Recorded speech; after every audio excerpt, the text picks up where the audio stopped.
top shelf buds for a low, low price.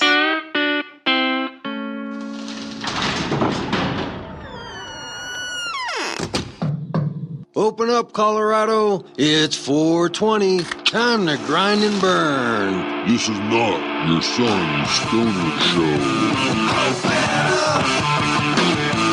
Open up! Open up! Open up!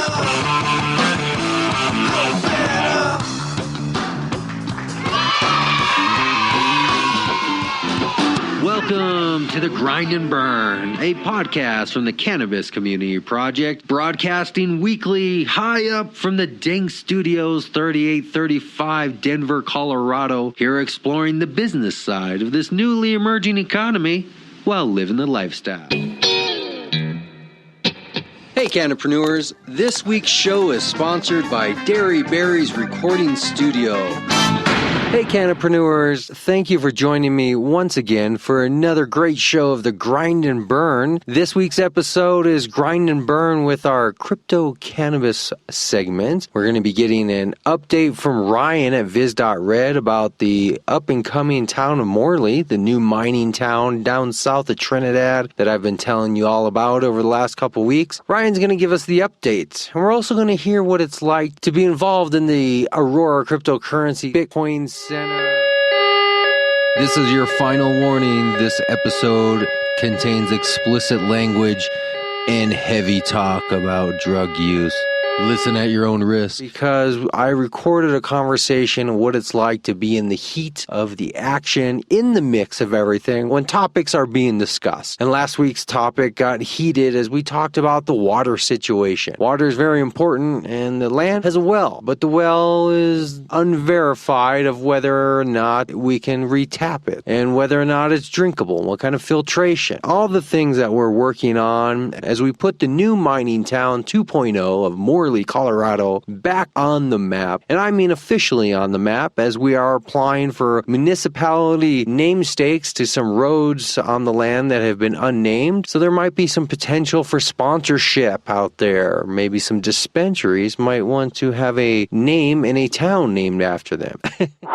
So much going on, and it's a lot of fun. You know, speaking of stuff that's going on and coming up this month of June, besides my birthday, of course, on June 11th, I would like you all to come with me to the mountains, Hempen in the mountains, to Netherland, Colorado. Netherland, Colorado is about, 30-some miles west of Boulder, Colorado. So if you're anywhere in the Denver, Boulder, Greeley, Fort Collins, even Colorado Springs, or anywhere in the proximity of that, come on out on June 11th, all day long, Hempen in the Mountains in Netherland, Colorado. Look it up on Facebook, Hempen in the Mountains, or send me a little email in the message and I'll send you the direct link. This is going to be really cool. We're going to have multiple hemp vendors, producers, manufacturers, growers, proprietors, all bringing out for demonstration in their display all their hemp products and everything hemp related. Since it is in celebration of Hemp Week, we will also be celebrating with hemp brewed beer and hemp infused whiskey, along with all the other goodies.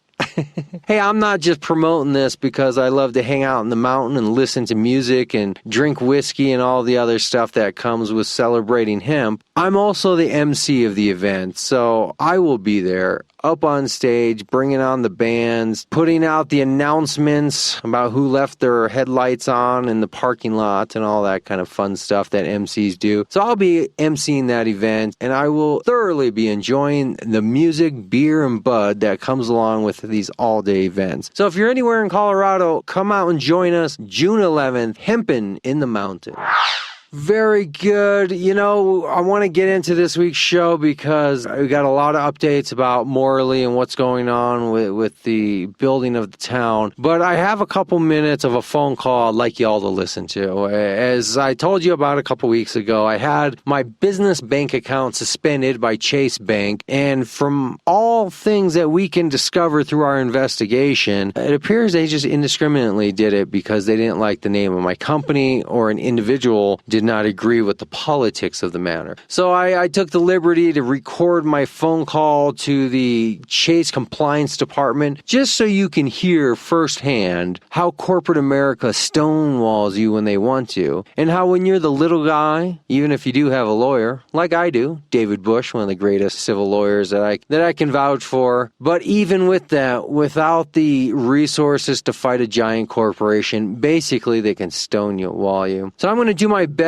to make them spend some money before ultimately probably having to give up, and I'm also going to make sure to badmouth them as much as possible. So listen in to just a couple minutes of this phone call. You might get a kick out of it. It might frustrate you. You might learn something about dealing with corporate America. But before we get into that, let's quickly jump back to last week's episode. Remember what we learned as we were talking to Shelly from the MJ Journal. Hey, you got to check this out. I got a journal in the mail. She sent it to me. This is high quality stuff. This is the real deal. A full book printed with a journal. It's a workbook. It's a textbook. It's like a diary. It is truly built with the patient in mind. If you don't remember what that was all about, take a few minutes now, get the gist of last week's short-term memory, flashback, relapse, then go back and listen to the full show. And as always, share, like, comment, tell the world about it. This is your community.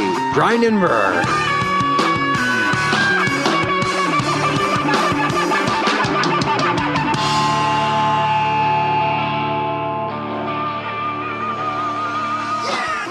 Hi, I'm Shelley Johnson Ochoa, and I am a co-creator of the Medical Marijuana Journal, and I am also co-creator of the roadtohealing.com, a website that's dedicated to patient education.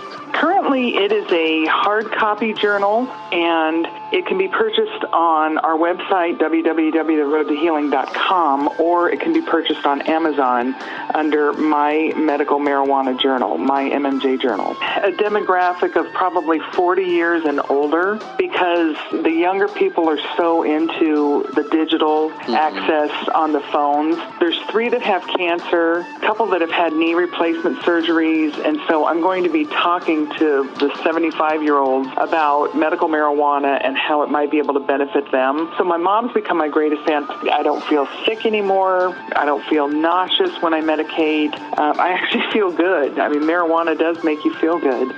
And, I'm happier now, and I don't get constipated because I'm not taking opioids, and I feel totally different using this plant. And I just can't say enough about it. And the more I learn about it, the more excited I get because, having my degree in biology, and I worked in genetics for a couple of years at the University of Colorado, the Health Science Center.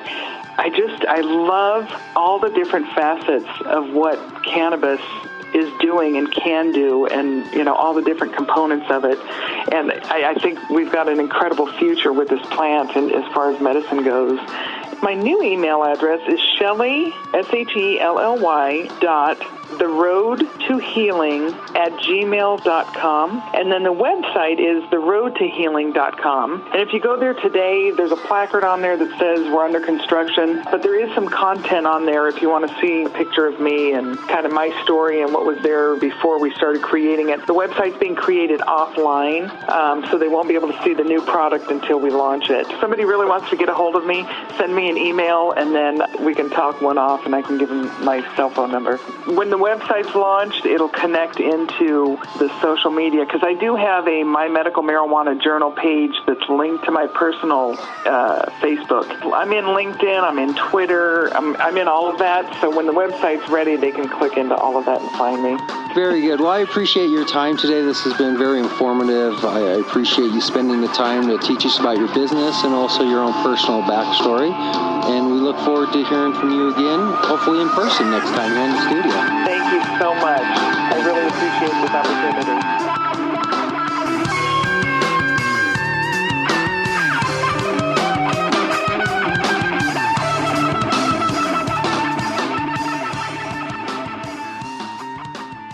It's 2016. How long have you been thinking about getting involved in the industry? Now is the time. If you have an idea, a business, or just some comments, talk about them with me on this show. The Cannabis Community Project. It's here for you. Reach out and get on. Brainstorm at cannabiscommunityproject.com or from the website under the same name.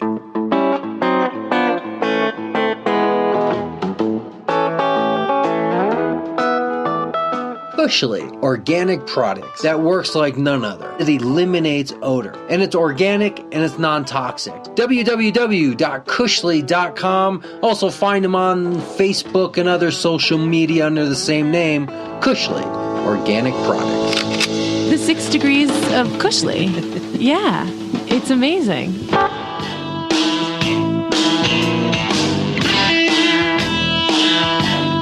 So what is the name of the account and who am I speaking with? My name is and the name of the account was under the Cannabis Community Project, LLC. Okay, thank you. And for the security of this account, can you please verify the address that you have on the account? Denver, Colorado, 80237. Okay, thank you. And how may I assist you with this account for today, sir? I'm calling to get a hold of the compliance department to figure out why this account was closed all of a sudden, and there was no communication or correspondence about it. So I'm calling to speak to the person to give me some more details and information about the closure of this account. Okay, yes, sir. As I can see here, you were already advised before that this account has been reviewed by the bank, and we have determined that we can no longer maintain them. So as a result, the bank has made a final decision to close the account. Is the bank not going to send out anything in writing? I do apologize, sir, but no additional information regarding account closure could be disclosed. So the bank's closing my account and providing no communication or correspondence about it whatsoever? Sir, we are exercising the right to terminate the relationship. What was that based on? On the review that was made on the account, sir. Was it reviewed by a person? It was, your account has been reviewed by the bank, sir. Okay, but I'm trying to start a grievance process. Can you please direct me to the compliance department or where I initiate that process? I'm sorry, sir, you're breaking up. What was that? I am trying to find the department or individual that I can speak to initiate a grievance process. Okay, sir, I was only able to hear you are trying to find the department and then nothing. To start a grievance process over the closure of this account. Okay, but we are not allowed to disclose any information, sir. If you like, I can escalate the phone call, but there isn't any guarantee. Yes, I would like it escalated, please. Okay, 1 moment. This will take about 3 to 5 minutes. 1 moment, sir. Polychronopolis. I'm a big f***ing I'm a pain in your... Hello, Mr. Yes, I'm here. Yes, so sorry about that, sir. Thank you very much for patiently waiting. I have Rian on the line and would like to know more information with regards to account closure. Would you be able to further assist him? All right. Thank you, Patricia. Hi, and I'm looking forward to helping you resolve your concern. I understand you would like to know the reason why we decided to close your account. Well, I'm looking for some type of correspondence sent from the bank because the account was closed with no correspondence at all provided. So I'm looking for the bank to provide some type of written correspondence about it. All right. We actually have mailed a letter, sir, regarding the closure. If you did not receive it, I can go ahead and send a request to send it to you again through the mail. I'm so sorry. I'm hearing a lot of noise in the background. All right. In order for me to send you, in order for me to send the letter, I'm sorry, sir. I'm actually distracted with the noise. In order for me to send the letter to a different address, I would need to properly identify you. I'll be asking you a series of security questions in a while, okay? Okay. All right. I will place you on hold first for 2 to 3 minutes while I pull up the questions here in my end. Stay on the line. Polychronopolis. Mr. Yes, I'm here. Hello? All right. Thank you for your patience in holding on the line. All right, then. What I do suggest, sir, if you're requesting for the letter, kindly and have it sent to a different address, kindly visit the local Chase branch instead. So is there anybody there that can answer the question of why this account was closed indiscriminately? I'm sorry, sir. Can you please turn off the speakerphone so I can hear you better? Is there anybody there that can answer the question of why this account was closed indiscriminately? Can I have the mailing address or what department, if I want to send a legal letter to, who would I contact? Chase Manhattan Bank does not have a legal department? Polychronopolis.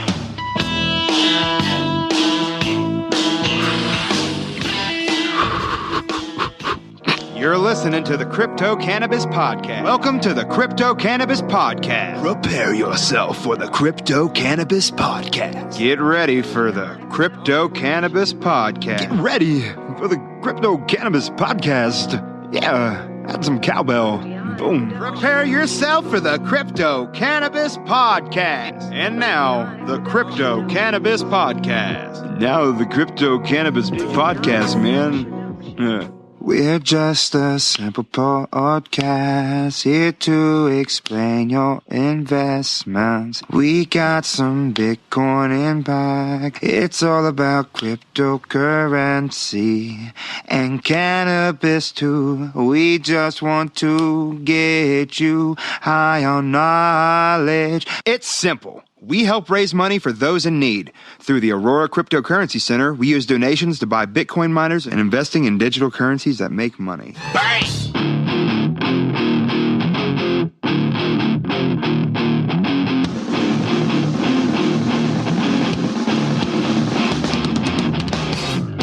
You don't need an in-between. You should be able to hook those solar panels up to the controller and then hook the load battery. Or into the... It doesn't convert it over into 110 for the outlets and shit. Pathetic misdirection, a bigger earth is trying to prove just because you open your wallet, the meaner people will bow as if the hole you Well, we've got room for greenhouses on level ground. We know that down by the highway. It's only public for residences. Right, it's still a private road owned by the ranch, so like sheriffs aren't out here patrolling it and shit like that. please pass the plate, it only gets better. Tricks that are a step ahead of rich that are just trying to rule. They can have just pick shit that needs very little water. Right, but with the Water Rights Act that passed in 1987, we have to go in front of the Water Commissioner for Southern Colorado and be like, hey, we bought this ghost town. To stop the truth and open up the drill line, let the policy fold, leaving us to divide.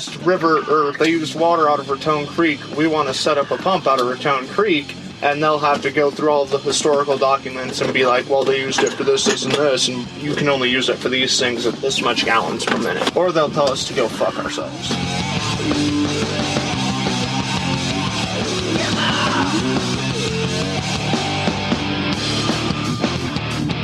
Because if they catch us taking water out of there, we will go to prison forever. If you're lucky, you'll go to prison forever. It's bad. Water rights in Colorado are That's dead. fucking Normally stupid. people just you don't drop a hose and pump it up without having watchouts everywhere.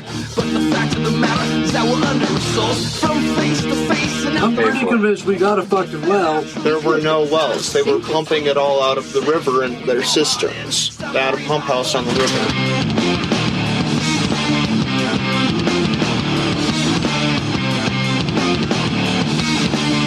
We can't dig a well within 500 yards of the river. We can't do shit. We can reclaim an existing well. We can, but we would still have to get a water rights lawyer that could prove it was used for agricultural and commercial. Why didn't we just dig the well? The president told us to fucking do it. That's fine. Go do it.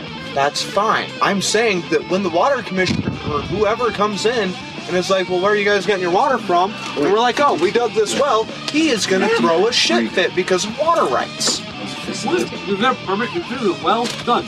Because Colorado in 1960, Colorado sold 70% of Are you telling me that I can't dig a fucking well? Without permission from... It's called a permit. That's what the permission is. That's what I just fucking said, is we have to call the water commissioner. Before we do anything, we have got to get the water commissioner to approve it. Why don't we just distill our own piss? For gray water, sure, I guess.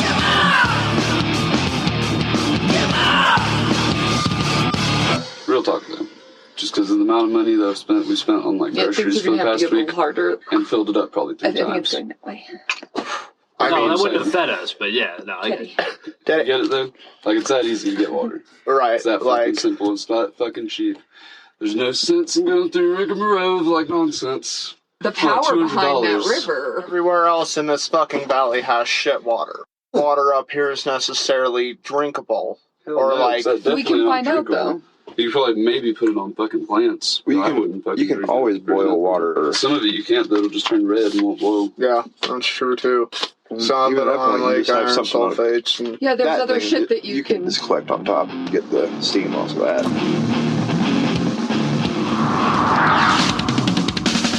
Hello, I'm Ryan with Vis.Red, and we've been talking about the Morley Vineyard project. Morley, I've been mentioning this a few times on the show over the last few weeks. South of Trinidad, the new property that's been acquired to make into the multiple project land down there. We're going to talk about that and everything that it entails. People might remember you from last October, I believe. We did the interview, right, at the shop? Cryptocurrency, the Bitcoin podcast. Yeah, I forget the exact month, but that was probably where people heard about you for the first time, and then little bits and pieces of me talking about little by little the activities and what's been going on and trying to interject segments of the coined Crypto Cannabis podcast segment that I've been doing here and there. So people have an idea what the cryptocurrency is. They have an idea what the relationship is to cannabis. So we're going to get in deep about the big project of what you're involved in and what's going on, the potential of what it could be, and how other people can get involved. Because like most projects, more people the merrier, right?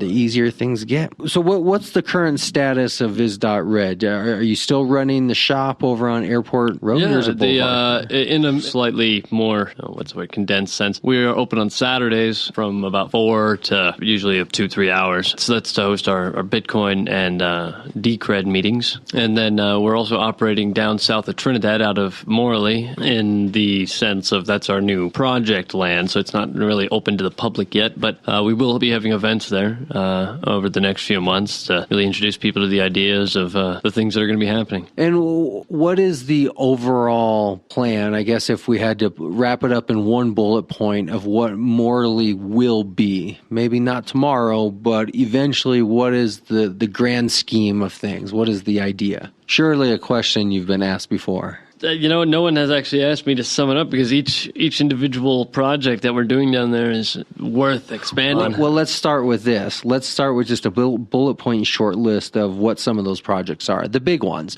The top 3 projects, we're going to be doing the grape vineyard, which will reclaim the hazardous slag pile or spoil tip. So a grape vineyard for the intention of growing grapes for wine, for consumption? Or Yeah, it'll be, we'll be using Chardonnay grapes. It's a French variety. It should do very well in this climate in that particular soil. Okay, so that's project number 1. Project number 2. Project number 2, we're going to be setting up a solar field and a plasma transformer station that will be able to supply our own power to our own miners, our own Bitcoin research for their cryptocurrency research facility, and many of the other buildings on the property as well. Project number 3. That's a secret project. A secret project. That's a secret project. Secret in the sense of just something that's undeveloped. Well, we've got to be able to get into these mines for a few of our quote unquote secret projects. Mines on the property. Oh yeah, because it's a former mining town. Abandoned coal mines. It's. All right, so what is Morley? Morley is what? Well, it's a former mining town. Yeah, Morley is a former mining town. Belonged to Colorado Fuel and Iron. It existed between 1874. 1876 and 1957. By a Rockefeller? CF&I, yeah. The corporation. Yeah. Whoever's going to own that at the time, yeah. And how long ago did it cease to be a town or a community? In 1959, Colorado Fuel and Iron demolished much of the town. And again, in 78, I want to say they came back and they cleaned it up the rest of the way and got rid of the property. They got rid of the rest of the way being they demolished every building down to foundations except for the church. It is St. Aloysius Catholic Church. So the mines were covered up. Yeah, mines are covered up. Okay, and now you're taking a pickaxe and you're drilling as hard and furiously as you can into the side of the mountain with a candle in hand and a handkerchief over your mouth, seeing what comes out of the mines. A wet handkerchief. Right, because that's what protects the lungs. Well, it gets dust particulates. What do you anticipate happening? That the mines are just going to be vacant and then you'll be able to use them as space? That is, of course, one use. So we've got 11 million pounds of coal that have been excavated from underneath our property, and that opens up a lot of real estate for bricked out tunnels. We can use it as for anything. One thing that has been thrown around is storage for the wine. Now, you also mentioned mentioned possibly hops growing. Is that still a possibility with the grapes, or is that something different? We've got a land tie to an adjoining property. Beautiful field, good access to year-round water. We're looking at doing a hops field over there to support Colorado local breweries. A lot going on. Small area of Trinidad seems to be a big booming area for not just cannabis, but I think tourism also. The area seems to be a tourist-driven area. As I've gone through there, a lot of motels, hotels, and tourist-type activities. This could be a good investment, or it could be a money pit, right? Yeah. I'll add one thing I was going to say about the mines. We're working with a historian from the Colorado Fuel and Iron Museum in Pueblo, and he's been helping us locate some of the treasures that might be buried underground, which as soon as we have access to the mine, we're talking... What type of treasures? Millions of dollars worth of treasures.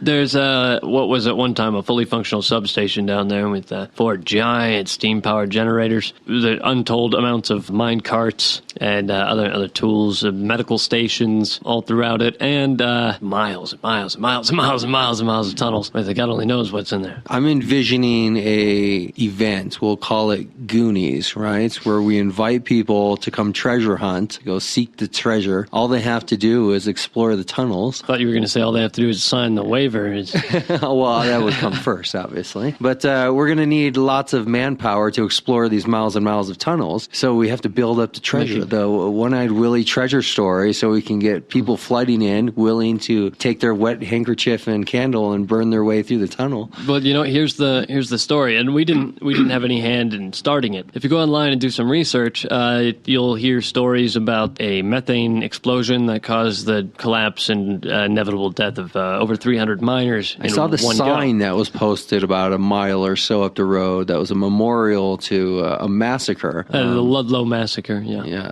This is very separate from that. That was unfair working conditions led to unionization of coal miners in the area and things like that. This was a reported explosion that killed 300 people in our mine, and we haven't heard any reports of it happening. The Colorado Fuel and Iron Company says that it definitely did not happen. But if you go online, there's plenty of stories out there, dozens of websites reporting that we had this explosion. So you could explode at any time down there. Oh, the internet knows better than us always. Right? You could invite hundreds of people down in a mass explosion called the Vis.Red Massacre. The Vis.Red Massacre. And there'll be a sign in your name. Oh, yeah. That's free advertising.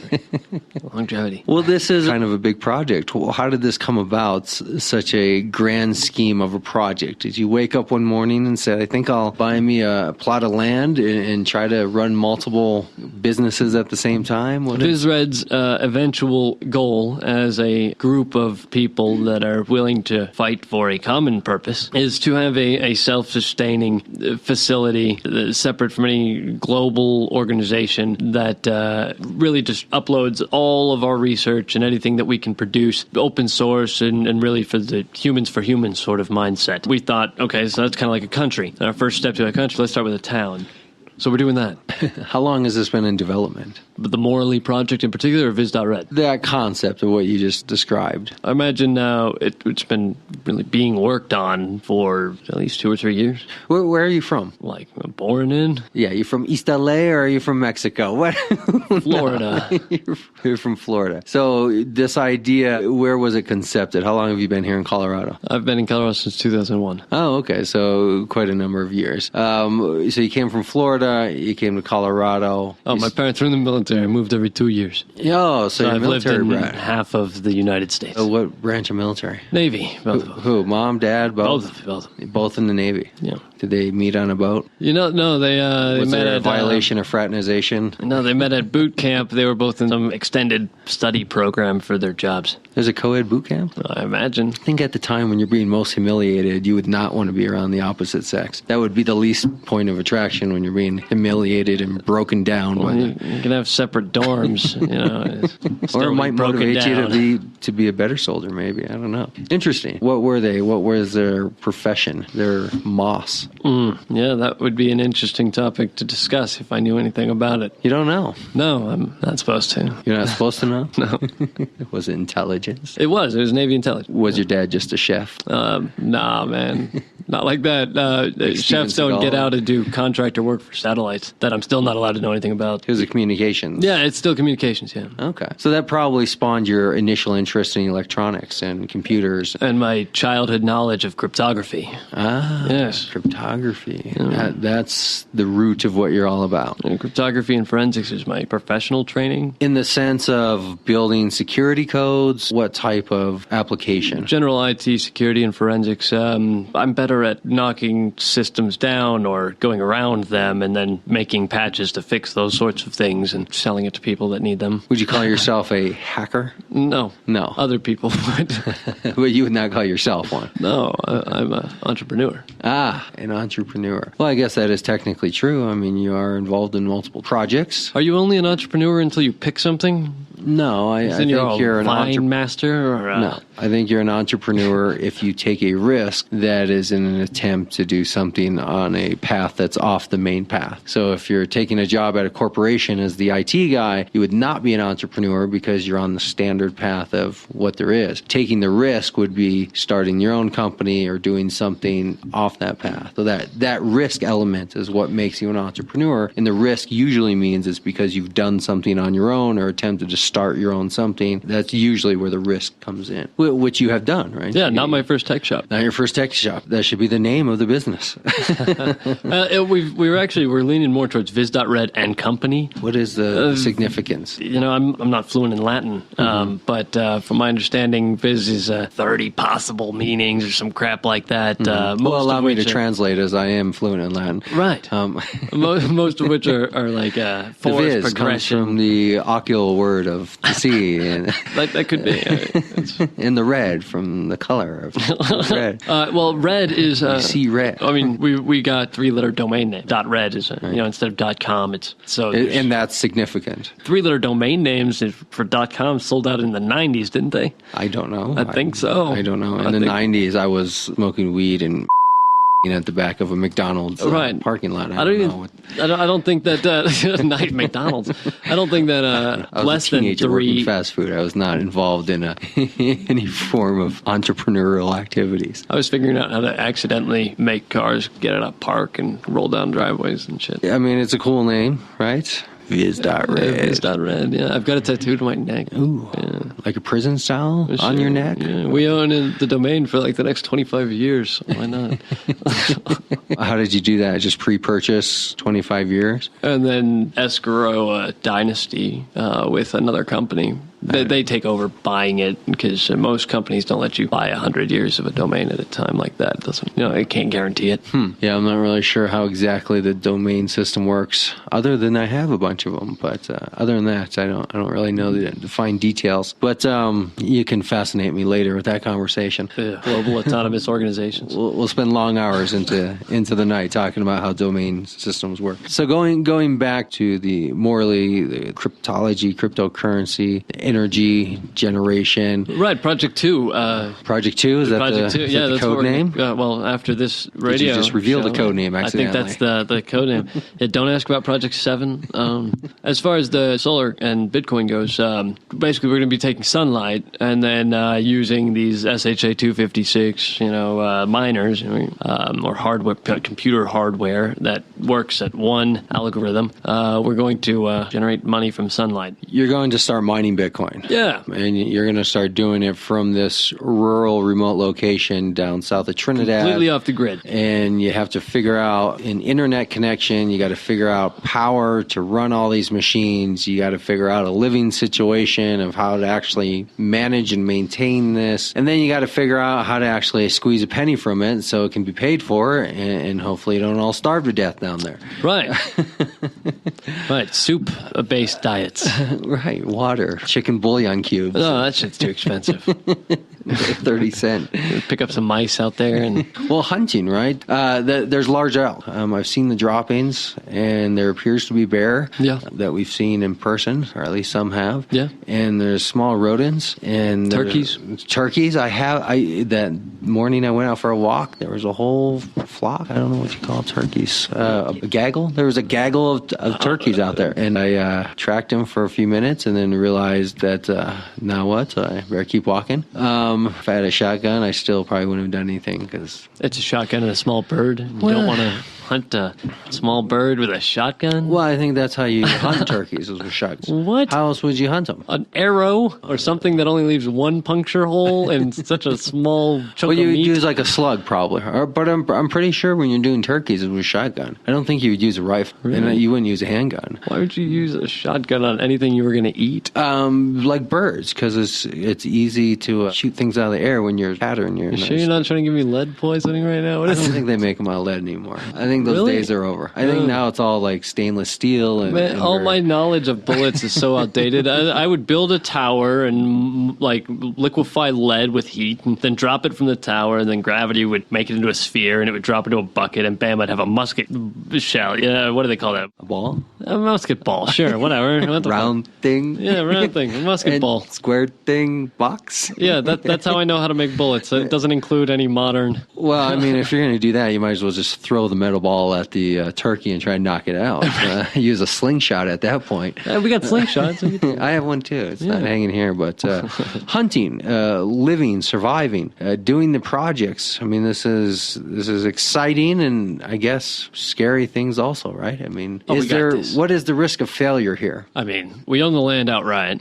Okay. And but you can't stay on it, as you were informing me today that you're limited on the living, or there's going to be bureaucratic paperwork involved to live there. We're going to have to figure out a new plan. Mm-hmm. It is doable, and we are allowed 2 residences on the property. So here's my idea. Let's build a fiber optic blanket that we just hang along the edge of the road to make everything invisible. So when people drive down that road, it will just always appear to be empty. And then behind the blankets, we'll just party it up, back-to-back structures, non-foundation coated, non-regulated foundations. No, there's a lot going on. And all of this, I assume, is the result of trying to push forward or maintain the main revenue stream based on the Bitcoin interaction. The Bitcoin is only going to be one part of the revenue stream. We're also going to be doing an Airbnb situation so that people can come and explore the ghost town at their leisure. And we're also going to be doing a pot growing operation down there. And we're also Let's say cannabis. You say pot growing, you're going to scare the grandma and grandpa who just want their old town to be old good old folks, right? Grandma and grandpa? All right. Because pot is what they don't want, those long-haired hippies. Hemp.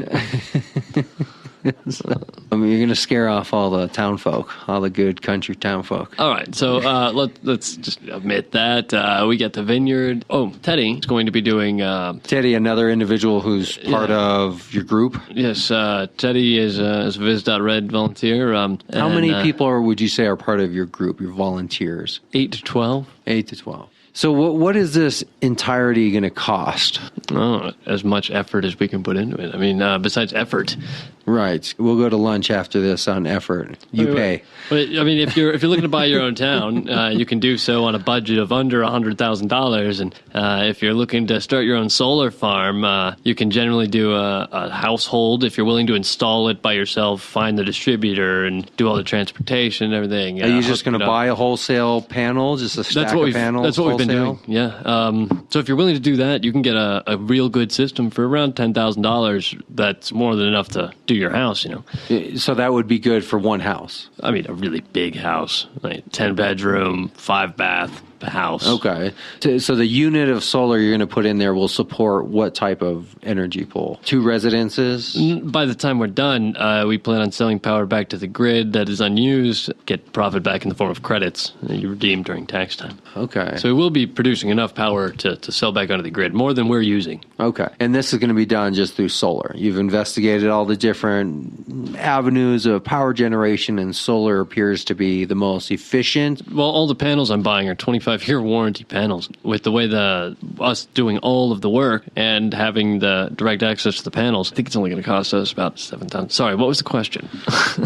Solar panels. Oh, 2 houses, right. So what does it need to supply? Okay. Was that the question? Yeah, it needs to supply these mining hardware configurations. So it's big even on a normal house's grid. Most of them use more than 30 amps, which is the standard, I would imagine, for residential electricity. So So what we're doing out there is we're taking the solar, and then from that usage, we're actually using a plasma transformer, which is just a transformer. It steps electricity up from... It amps it. Amps it up. Good choice of words. So what we're going to be doing is much more industrial size scale of that audio amplifier. But it's going to basically take electrons out of the air and using a process that ionizes gas, we're going to step up all of the power to way more than what we need. So you're going to take the solar, which will generate a base of power, and then you're going to amplify it through a transformer station, which you're going to invent and build. We've already invented it. That you're going to build at an industrial size, and it's going to create enough juice to support all the possible energy you could need. Yes. How safe is this? The plasma generator itself, we have two options. Now, when you say plasma generator... plasma transformer. We have two options. We can either go with one that is being produced by a company possibly in China that is meant for scientific or industrial purposes. It does exactly what I've described. Or we can do it our way, which is not as safe, but has many more potential purposes. So the not so safe still is an option on the table. Yeah, I mean, it's not lethal or possibly... I don't think it could damage you. It's just gamma radiation. Okay. Well, there you go. Just radiation. Yeah. That's all. Well, gamma radiation is super low average radiation, I think. Could I become the Hulk? Well, I don't think so. No? Possibly cancer. Oh, okay. So no upside to the radiation exposure. Well, there is some upside to being in an electrostatic magnetic field, some of which have been theorized, such as cellular regeneration. You got to take the good with the bad. I won't ask what that means because I have a feeling that we'll go off into an hour-long, whole different conversation. But if you prove that to be right, let me know and I'll come on down. If I prove that to be right, I don't think you're going to find me, except for on the internet. I also heard fasting for a few days can reset your autoimmune system and your cell regeneration also. That every now and then starving your body, putting your body through a fast, kind of like a reset on your body also. If you're suffering from continuous sickness or something that you can't quite get over, starve yourself for a few days. And then... with as hard as I work, I would just die. That's called exhaustion. Well, you have some physical ailments, yeah? You're a medical patient. Do you want to disclose what... Yeah, I'm a medical patient with an extended plate count, whoop whoop, for an enlarged heart. The CBD, in fact, has been a major component in fixing all of my daily pain. Now, enlarged, like the Grinch who stole Christmas, it grew 3 times too big, that is a bittersweet statement. It makes you generous, and you feel more loving. What do you mean an enlarged heart? Like what's going on? What's the biology? It's probably from stress or terrible childhood memories that are repressed. I don't know. But possibly doing crypto. Right. All the stress of intense study, tiger mom status. No. So basically, my heart will just continue to grow until it's so big it's not going to collapse under the weight of the blood. So most hearts reach a certain age or point where they kind of reach their maximum growth, and that's their adult size heart. Obviously, from baby to whatever that point, there's a regulation there. Your body has lost the ability to regulate the growth, and it just keeps growing. Well, it has slowed its growth rate to almost nothing lately, the last couple months. How do you measure that? Well, I go to the doctor. And how do they measure it? They do all sorts of tests that involve sticky things and wires. Pull out a tape measure and just put it up to your chest and be like, with the x-ray there? Yeah, well, they kind of like the Grinch, they pull the screen in front of it, and you can just see my heart, and it's dong, da dong, da dong, dong. So what does this cause? Excess blood pumping or lack of blood because it's more heart than blood, or what is the side effect? I don't think there's too much of a side effect, except for that I'm so small. I weigh like 100 pounds most of the time. And so the bigger that thing gets, I feel every little thing that it does. That's the only real effect, besides when I'm out of weed. Then I am under so much pain, I'm worthless. So it's a pain-causing symptom. Yeah, it's kind of like someone's just squeezing your chest like this with knives or other pointy objects. So cannabis helps alleviate that? Yeah, no pain as long as I'm maintaining maintain a more and more intake of CBD. And what is the ultimate treatment for such a... There isn't one right now. Is it a disease? I don't know what would it be classified as? Is it a disability? Is it just a sickness? I mean, what? Is it a condition? I suppose it's a viable condition. The state gave me a card for it. But, a card that says you have a condition? No. They gave me a medical marijuana card. Same thing, I guess. You're right. It says you got something. Well, that sucks. So what's the plan? Just to not worry about it and just keep medically checking on it and then just go about your life? Oh, the plan is to kick life's ass. I mean, come on. 25. Just turned 25. Cinco de Mayo. And we own a town. Our company is great. We're doing all sorts of crazy shit. We're saving the world. Yeah, you're definitely got a lot going on for a younger age. Have you always been like this? Yes. Yeah. Is this as a result of military parents, or is this just kind of how you were born? This is a result of, how do you say, being out on your own since you were 14 without incriminating your parents? Like a latchkey child, just kind of left on your own and just be by yourself and just kind of do your own thing? Yeah, so 14 was a fun year. And which is only 9 years ago for you. Right. Which is not, I guess, not that long ago in the scheme of things. But then I started my first business at 16. There you go. Bizarre business solutions in Florida. Electronic? It was more publicity and, there was a lot of electronic attributes like websites, being able to promote online. Most people down in that area at the time weren't doing anything. It was more just like how to get your business more business through any way we could think of to, whatever budget you had. And it was a real publicity company, really. Yeah. How did you go from kind of being in Florida with your parents and doing that to, I wasn't with my parents, no. I was on my own by that point. So you left home pretty young? Yeah, and then went to Montana. How did you leave so young? I thought this was the part I asked. How do you not incriminate the parents? In what sense? I'm sorry, I didn't hear that because you didn't say it on the microphone. I didn't. You can't incriminate people like that. Like that? What? Like your parents? What? Incriminate them? What? Well, what's your social security number and your home address? Yeah, and, let me get that to you right now.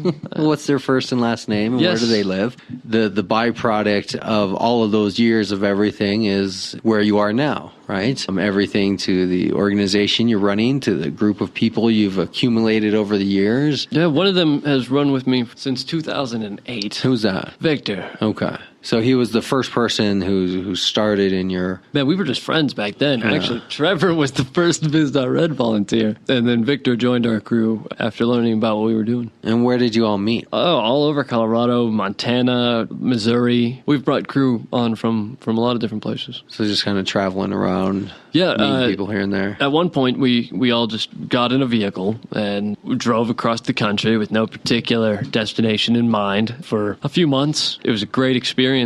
Call it a spiritual journey, if you will.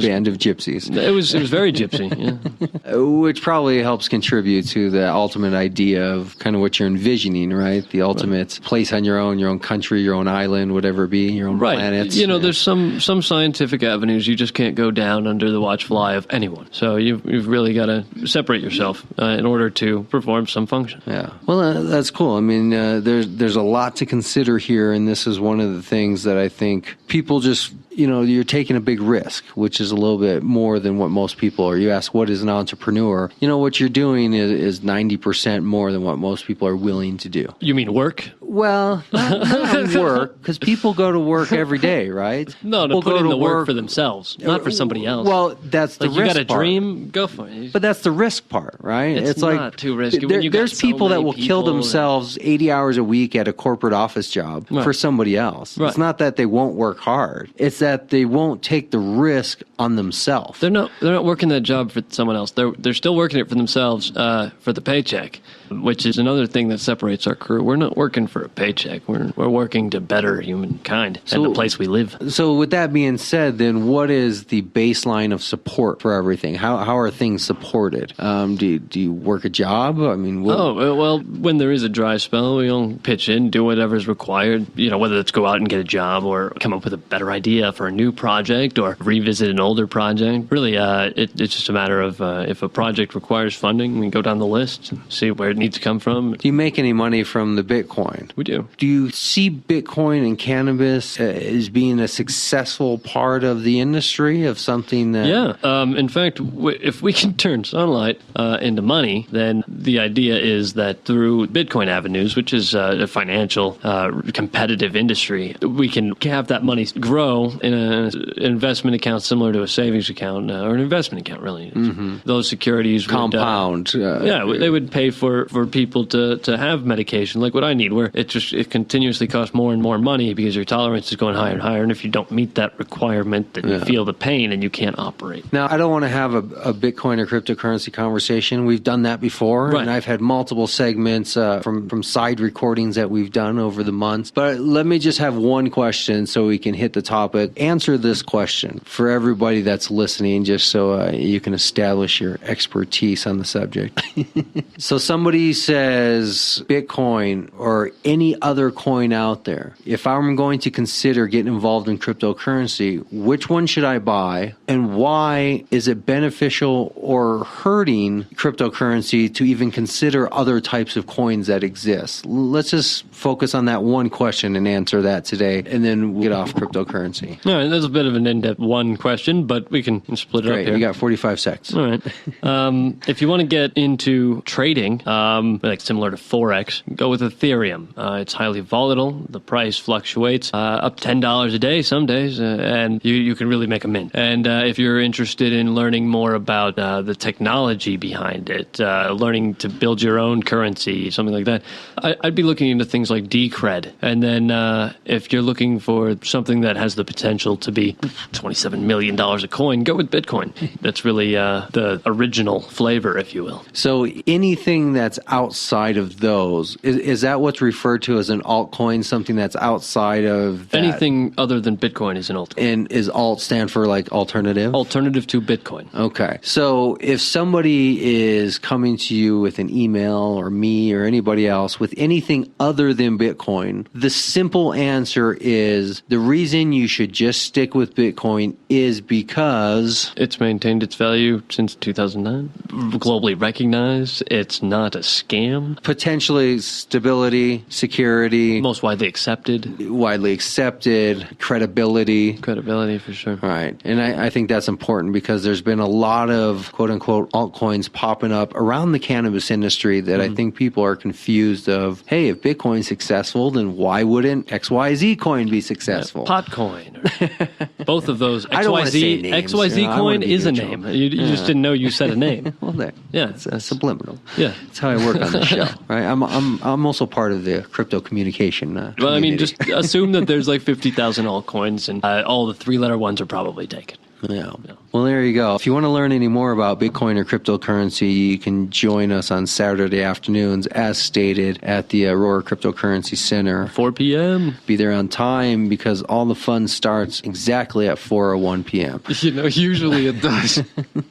It really does. You come in late, you're just losing out on fun. That's all it is. And that can be found at 323 Airport Boulevard, Aurora, Colorado. Saturday afternoons. And if you feel like taking a road trip, come down south of Trinidad, exit 6 through 2. Hang out. Bring a shovel. We need some land moved around, some rocks moved around. Yeah, come dig. I'll put you to work. If you got any skills, you know how to build stuff, you got any ideas about landscaping, ideas for bed and breakfast, ideas for growing, ideas for grape growing, vines, ideas for energy production and installation, skills, talents, ideas, people, right? The human resource. Effort. If you're willing to put in some effort for, if you believe in what we're doing or believe that in the future we could do something very positive for humans, then please, by all means, join us. Very good. Ryan, I appreciate your time today. This is, like always, been informational and fun. It's always a lesson. Now let's go have a long conversation about dominium systems. Oh,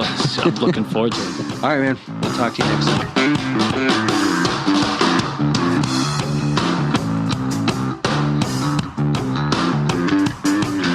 That's all I got for you this week, entrepreneurs. Thank you for listening in, and thank you to everybody that's been supporting this community over the years.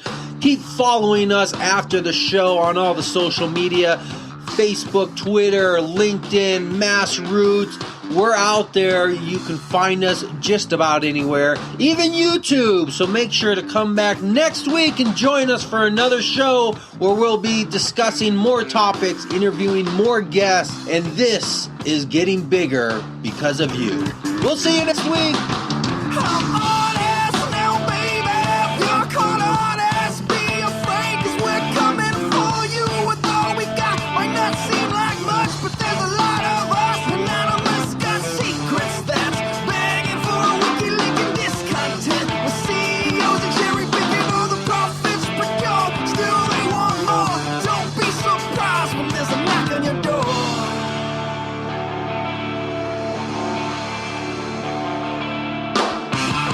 All you want,